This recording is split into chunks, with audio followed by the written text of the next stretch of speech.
Just how much does player value change once the regular season begins? We're talking about that and more on today's episode of Locked On Dynasty. You are Locked On Dynasty Football, part of the Locked On Podcast Network. Here are your hosts, Matt Williamson and Ryan McDowell.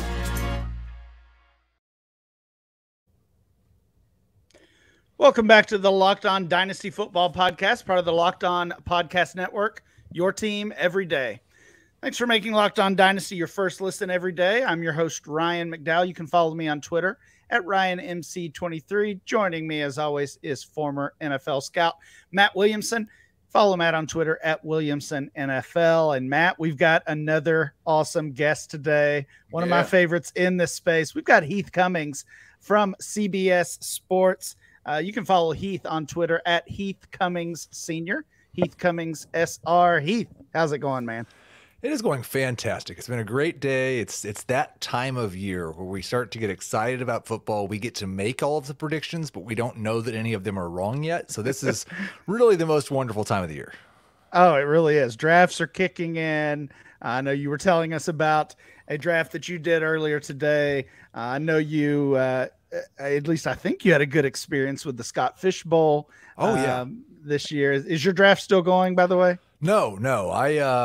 I'm really big on the auto pick every pick. And it's amazing how much that speeds up everybody else, because the people that are put the pressure on. I was on the end, and so anybody that was at pick 2, 3, or 4 knew after they picked, well, Heath's going to auto pick 2 picks, and then I'll be right back to me. So we got done, I think, yesterday morning, possibly. Nice. And I know you're a Chiefs guy, so was it Mahomes or Kelsey at 101? It was a major struggle, but I ended up going with Mahomes at the 101. And I would not be surprised if I regret it, because the whole thing is, like, we don't see people do what Travis Kelce has done at any age, much less at 33 years old. Yeah. But if he keeps doing what he's done, I made the wrong pick. Was the logic just safer on Mahomes? Age? I think, honestly, and I don't know if I should say this out loud, but it probably was safer. I think a lot of people look at this Scott Fish Bowl draft as, well, I've got to beat 3,000 people. I need to do a bunch of crazy things and take a bunch of chances. And I look at it as, I don't want to embarrass myself. I'd like to watching, I'd like to make the playoffs, and if I win a couple rounds in the playoffs, that's a successful year. Not a bad way to look at it. Yeah, I don't blame you. This is just like some of the underdog tournaments or any other big tournament. You can't really go into this thing thinking you're going to win with over 3,300 players. So just do the best. Do the best that you can. Those small decisions can pile up, whether it's draft decisions or waivers once the season starts. And Heath, that's what we're going to talk about today. We're going to talk about what happens when the season starts. We have been going through our team building series on here. We've talked some draft strategy, some trade strategy.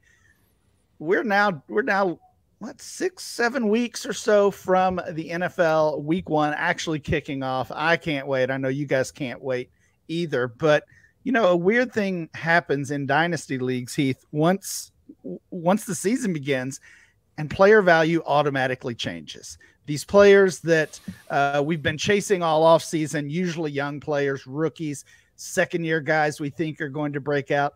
Suddenly we realize we can't check that box on Sunday morning, and we're a little wary of their value. And guys like Travis Kelce and Tyreek Hill, and you know, the old guys start to look a lot better than they did just a few weeks prior. So when the season kicks off, how do you handle that aspect of it?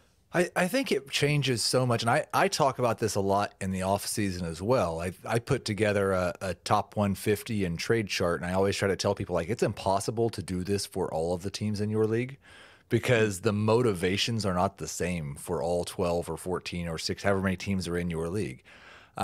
If you're a contender, then I do think there are big swings in player value, because this current year is more important to you than future years is, or at least in my opinion, it should be. If you're a rebuilding team or just like a fringe contender, I don't think the swings are that pronounced. And maybe you can take advantage of those contenders in that way, and that you can acquire some of those young players in the season that are not producing.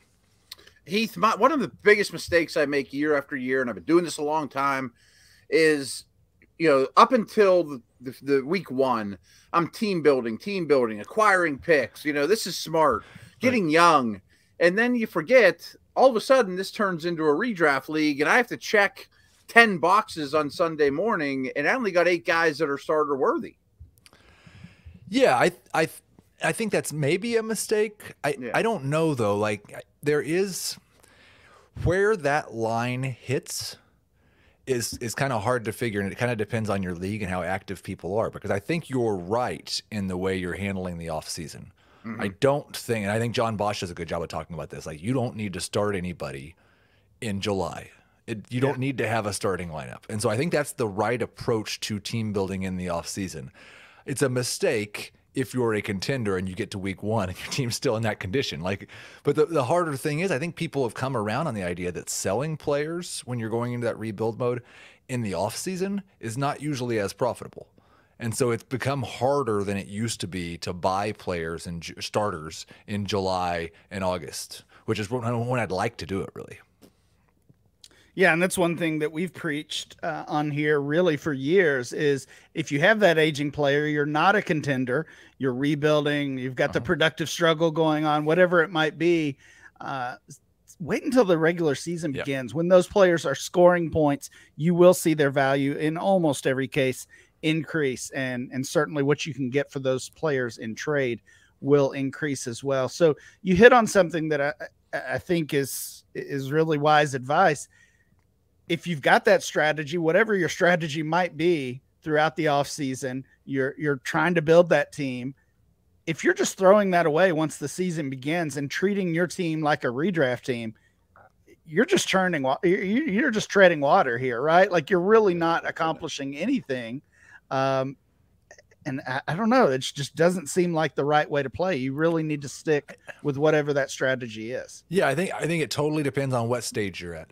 Like, I've got a rebuild that I've been going through for the last 2 years, and it was a Derrick Henry team 2 years ago that lost in the championship game, and I think Melvin Gordon was my RB2, and it was an old team, and I realized, okay, we got to start over. And so I went 2 years, a year and a half where I didn't really care if I had a starting lineup or not. But now we've gotten to the point where I assembled a pretty good receiving core. I've got Patrick Mahomes. I've got Mark Andrews. I have Breece Hall and Khalil Herbert, but it's time to go get some veteran running backs. Like, I'm ready to treat this coming season as more of a redraft season because I'm planning on competing for a title. I think the hardest thing that people have trouble with is kind of what you were talking about, Matt. You're that 7th or 8th best team in your league, and you do that. Then I think that's where you really, because that's how you get stuck right in the middle, which is I think the worst place to be in Dynasty. Now, I was talking to somebody who was in a 10-team league a day or two ago, and they said that 6 teams make the playoffs. I said, well, I think all of the advice that I have for you about be first or worst probably gets thrown out of the window in a league where 60% of the teams make the playoffs. Like, being in the middle is okay then. Yeah, good advice there for sure. I mean, league settings certainly play a part in it. But just that self-awareness of recognizing where your team is in relation to the rest of the teams in the league. And while it's, you're certainly going to face situations where you do have to adjust your plan, adjust your strategy. Maybe your young guys are performing better than expected, earlier than expected. Then you go get those veterans that can help you. But in general, stick with the plan, right? Exactly. We're going to talk about waiver wire and some other fun topics like that, and how you manage that in season. We're going to do that next. Everyone, take your first swing at betting MLB on FanDuel, and then get 10 times your first bet amount in bonus bets, up to $200. That's right. Just bet $20, and you'll land $200 in bonus bets, win or lose. That's $200 you can spend betting everything from the money line to the over/under, to who you think is going to hit the first home run, all in an app that's safe, secure, super easy to use. I use it all the time. Plus, when you win, you can get paid instantly. There's no better place to bet on MLB than FanDuel, America's #1 sportsbook. So sign up today and visit FanDuel.com/lockedon, all one word, to get up to $200 in bonus bets. That's FanDuel.com/lockedon. FanDuel, the official partner of Major League Baseball.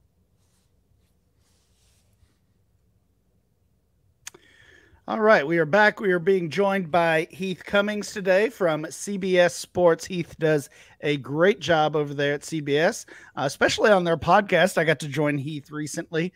And Heath, before we get back to the in-season talk, you guys have made a few changes over there lately. Tell us what's going on with the podcast at CBS. This is the most excited I've been in a long time about something that we're doing.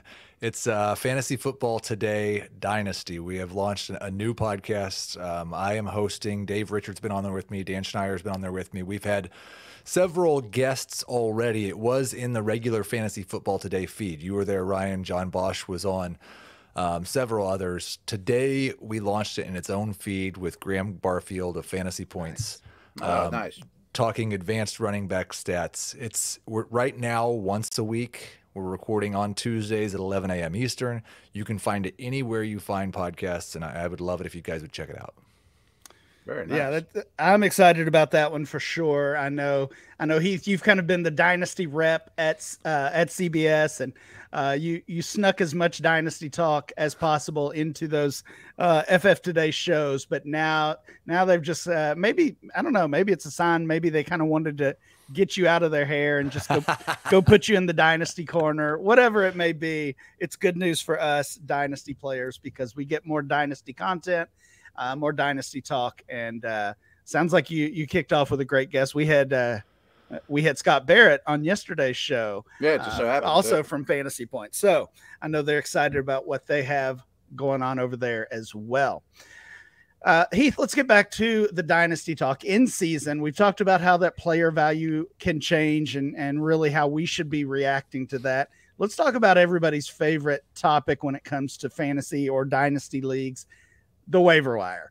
Now, this is one for me in Dynasty leagues that just varies so greatly from league to league. Of course, it comes down to settings and probably most importantly, just how big those rosters are. If you've got 30, 35 players, this may not be anything you even need to worry about much. But in your typical Dynasty league, let's say between 20 and 25 man rosters, how do you approach the waiver wire in season?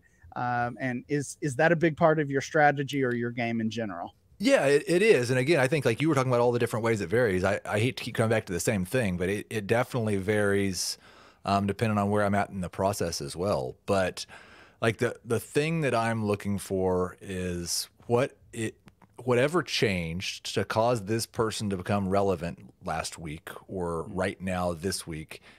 Is this a thing that has to do with the quality of the player, or is it just a thing that has to do with a current situation that's subject to change at any moment? And so I'm a lot more excited to go add those guys who have moved up the depth charts of their own accord, who look like starters the rest of the way, who look like potential long-term starters in all settings in terms of Dynasty. Those guys that are just filling in for a couple of weeks, I think that's where a lot of fab and a lot of time maybe gets wasted for teams, like I said, that are not at the top of the league. Yeah, it makes perfect sense. So, I mean, are you a fan of, it's early in the season, a big injury happens and the backup, the handcuff is out there in a lot of leagues and everybody wants them. We all know that happens. There's always a hot name. Are you big into, maybe I'll take 70% of my fab money and try to get the player and flip them for a third round pick that week? You know, I mean, turn fab into draft picks. I am, and I'm not even opposed to trying to do that if I'm not a contender and I'm just doing it to do what you just said, turn fab into draft picks. Yes, if it's a year-long starter at running back who has inherited a position, I have no problem splashing the pot and just going and getting that guy, because I think people overestimate what the value of that fab is going to be later in the season a lot of times. Yeah, I hear you. Yeah, it's so you're totally right. It's so easy to get caught up into, you know, in those players. They seemingly come out of nowhere, and it's so easy to buy in. Matt, I know we did a whole show on on the Ravens running back that now I'm blanking on his name, Tyson Williams. Yep, there we go. Huh? Yeah. You came up with the formula. Yep. We literally did a whole episode on Tyson Williams and his dynasty value. And, a month later or so, 6 weeks later, he was back on waiver wire. So it really is them for a pick too. Oh yeah. Hopefully you did. I would hope that was our advice, but I don't remember, but I'm not going to go back and check on that one. But I think it seems like we're easy or we're more susceptible to fall for that early in the season. Those players that maybe there was some camp buzz, maybe we saw them in the preseason, and then, week one, they're getting playing time. And now we're ready to really spend all the fab or kind of go all in on that player. And, Frisman Jackson was even a name from way back, the week one wonder that I always think about.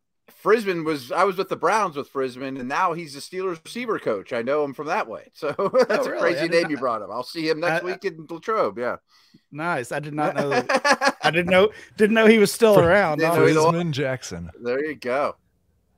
Hey, Heath, I know you remember that name. We're what I was about thinking the about same was age. like two guys from at the start of last year, and they were like, I know everybody has different settings for waivers, but a lot of times in several of my leagues, we don't do any waivers from the rookie draft until some point in training camp where you have that first big run. And in deeper leagues, it can feel kind of like the Scott Fishbowl waiver run. And I remember last year, like the two guys had the same first name spelled differently, but it was Isaiah Likely and it was Isaiah Pacheco.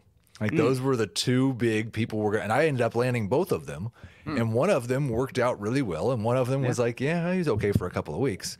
Right. But like, that's kind of what you're getting. I think you just have to know like how big is the potential upside. And that's how big of a swing I'm willing to make. But with pretty much all of these waiver ads, the floor is almost nothing. I have a quick question for both of you, because I used to have a problem with this because I'm not as many leagues as you are, Ryan, and Heath. Frankly, I don't know how many you're in, but I'm in 7 or 8.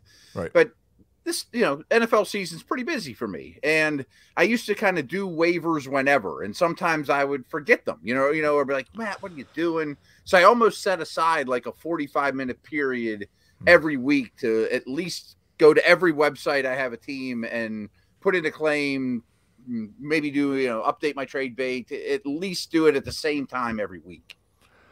I really got jealous of you hearing that you have 7 or 8 leagues, because that sounds really that's small. nice. Yeah. That's too many for me. And right. I love this game, but this is a pain point, doing waivers across 5 or 6 different platforms for 20 or 25 leagues. I think that happens. And that's the reason why, like, a lot of people are like, well, I don't have anything, I'm not going to put in a bid for that guy. A lot of times it pays off to go ahead and go put those $1 or $2 bids in, because things do fall through the cracks, and you get halfway through the season and half the league's paying attention. But yeah, I've missed a couple of those. I'll tell a funny story with no names involved. There was a talk a couple of years ago about how there might be some interns available for the CBS fantasy crew, and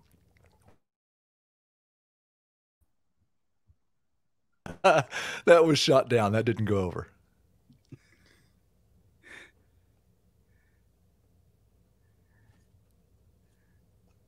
Sorry, guys. I think I lost you there for a second. Yeah, something happened there real quick. Sorry. Sounds like I missed a good story. I didn't hear it either, because I think you flipped out there. Well, then I apologize. I'm the one that messed it up.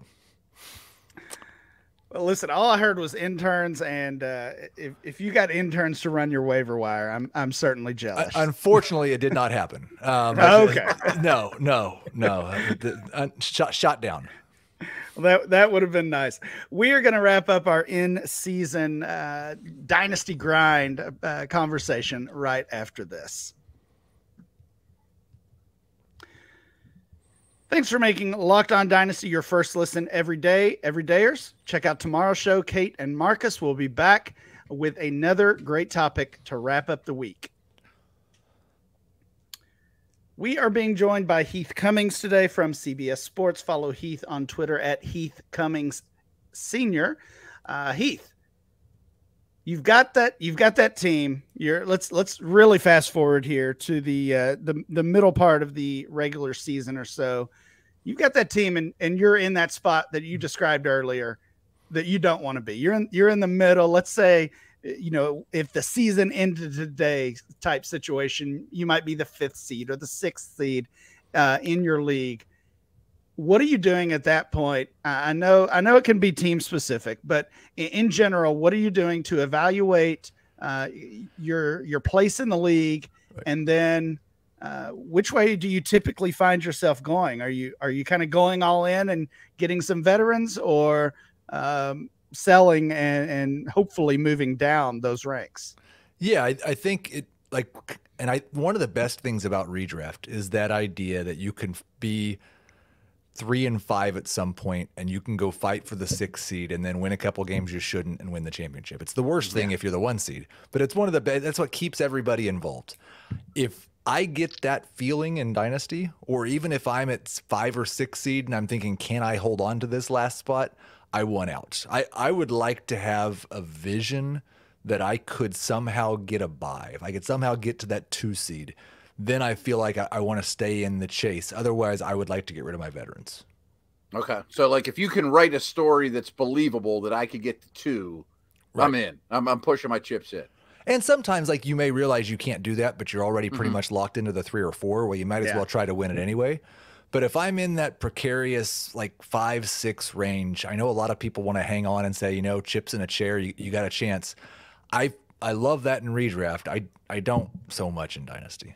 Does it change your tune if you look at the landscape of a 12-team league and there's just one team, usually it's owned by McDowell, that's just loaded? Like, all things has to go horribly for us to even beat this team, Yeah, a little bit, but again, it still comes down to, like, am I going to be picking 9th anyway?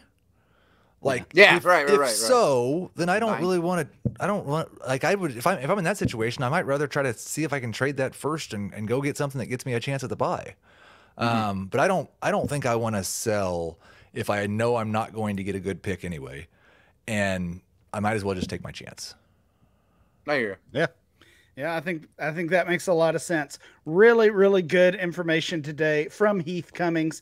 Again, check out Heath's work at CBS Sports, on the FF Today podcast, and on the new FF Today Dynasty podcast. Certainly check that out and support Heath. We certainly appreciate you jumping on with us, Heath, and follow Heath on Twitter at Heath Cummings Sr.